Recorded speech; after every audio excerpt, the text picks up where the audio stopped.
আজ আমি আমার মায়ের পছন্দের খাবারগুলো সেহরির জন্য রান্না করব। আর এই রমজান মাসে যার মা বেঁচে আছেন সেই তো বড় সৌভাগ্যবান। আর আমি হচ্ছে গিয়ে সেই সৌভাগ্যবানের মধ্যে একজন। আসলে ছোটোবেলায় আমি আমার মায়ের কাছে আবদার করতাম, আর এখন বড় হয়ে গেছি, মা আমার কাছে আবদার করেন কোনো কিছু খাওয়ার জন্য। আর আমি আমার মায়ের আবদারটা রাখতে পেরে অনেক বেশি লাকি ফিল করছি। সো হ্যালো গাইজ, আসসালামু আলাইকুম। কী অবস্থা সবার? সবাই কেমন আছেন? আশা করছি আপনারা সবাই ভালো আছেন। আমিও আল্লাহর রহমতে ভালো আছি। এই তো সকালবেলা ঘুম থেকে ওঠার পর হচ্ছে গিয়ে রান্নাঘরে চলে আসলাম। আর রান্নাঘরে আসার পর চুলা একদিকে ভিজিয়ে রেখে দিয়েছি, অন্যদিকে হচ্ছে গিয়ে খিচুড়ির জন্য সবগুলো আইটেম রেডি করে নিলাম। আর এইদিকে আমি মোটর থেকে পানি এনে টেবিলের উপরে রেখে দিলাম। তারপর চলে আসলাম হচ্ছে গিয়ে ফ্রিজ থেকে মাংস বের করব, সাথে ছোটো মাছ, বড় মাছ। আমার আম্মু আমার কাছে আবদার করেছেন, আর আমার আম্মুর পছন্দের খাবারগুলো যদি আমি রান্না করে না দিই আমার নিজের কাছেও কেমন জানি লাগে। আসলে মায়েদের আবদার পূরণ করতে পারাটা হচ্ছে গিয়ে অনেক বড় পাওয়ার মধ্যে একটা পাওয়া। আর আমি আমার মায়ের সবগুলো আবদার সব সময় রাখা ট্রাই করে।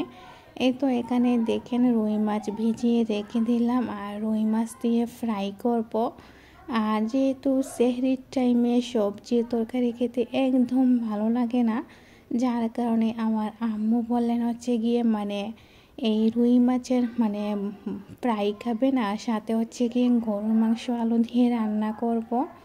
এই তো আমি হচ্ছে গিয়ে গরুর মাংসগুলো ফ্রিজ থেকে বের করে ভিজিয়ে রেখে দিয়েছি।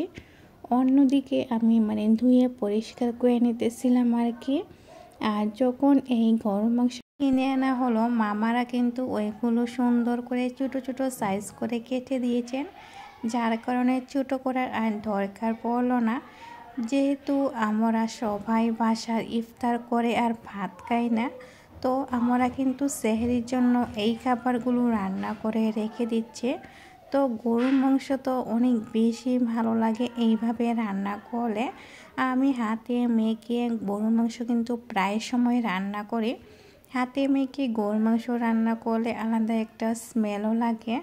আর আমি কিন্তু গাইজ রমজান আসার আগের দিন সবগুলো মশলাপাতি ব্লেন্ড করে ফ্রিজে রেখে দিয়েছি, যার কারণে আমার রমজান মাসে রান্না করতে তেমন একটা অসুবিধা হয় না।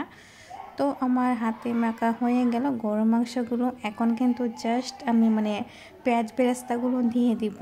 তো পেঁয়াজ বেরেস্তা দিয়ে এইভাবে রান্না করে নিচ্ছিলাম, আর খুব বেশি ভালো লাগতেছিল।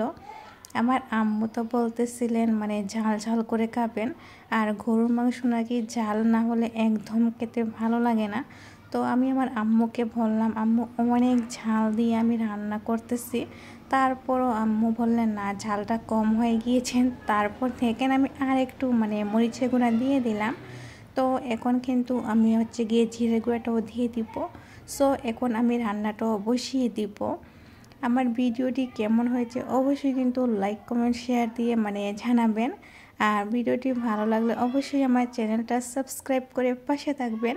সো এখন আমার কিন্তু রান্নাটা বসিয়ে দেওয়া হয়ে গেল। দেখেন গাইস, অনেক বেশি লোভনীয় লাগতেছিল। তো আমার রান্নাটা কিন্তু অর্ধেক হয়ে যাচ্ছে। তো আমি একদিকে রান্না করতেছি, অন্যদিকে আমি নাড়াচাড়া করে নিচ্ছিলাম আর কি। দেখতেছিলাম যে কত দূর আমার মাংসটা কষানো হলো। কষানো হয়ে গেলে তারপর আমি আলুটাও দিয়ে দিব। যেহেতু হচ্ছে গিয়ে মাংস অনেকটা শক্ত থাকে, গরুর মাংস, যার কারণে মাংস সেদ্ধ করে তারপর কিন্তু আলুটা দিয়ে দিলাম। আমি কিন্তু এইভাবেই রান্না করি। সো আমার রান্নাটাও কিন্তু হয়ে গেল। আজকের মতো এখানেই বিদায় নিচ্ছি। আল্লাহ হাফেজ।